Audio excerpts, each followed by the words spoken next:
আমি মনে মনে ভেবে রেখেছি বাড়ি যাব, এবার তোমাদের সাথে ঈদ করব। কি করলি বাজার? এইবার তুই ঈদ বাড়িতে করবি?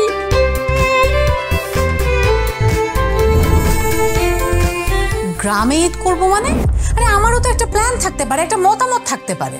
অবশ্যই তোমার মতামতের মূল্য আছে বলেই তো গত 4টা বছর ঈদ ঢাকাতে করলো।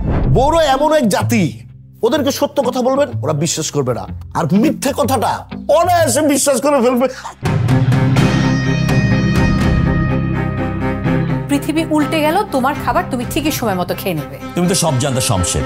এবার ঈদটা আমি খুব আনন্দে কাটাবো রে বাবা, আমার ঘরের লক্ষ্মী ঘুরাইতেছে। আমি কিন্তু গ্রামে যাব না, আমি আমার ফ্রেন্ডসদের সাথে আর আব্বু আম্মুর সাথে ঈদ করব। এরা যে কি পরিমাণ চালাক, এগুলা তোর আমার মাথায় ঢুকবে না। স্বামী স্ত্রীর মধ্যে ইগো থাকতে নেই, বউর কাছে ছোট হওয়ারও কিছু নেই, বড় হওয়ারও কিছু নেই।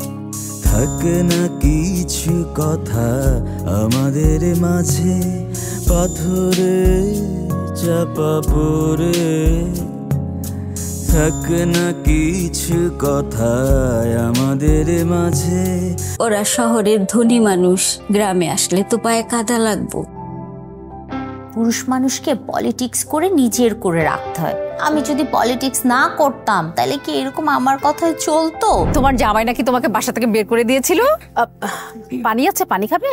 সংসারের দুজনের মধ্যে ঝামেলা তো হবেই, কিন্তু সেটা যেন তৃতীয় ব্যক্তির কাছে না যায়।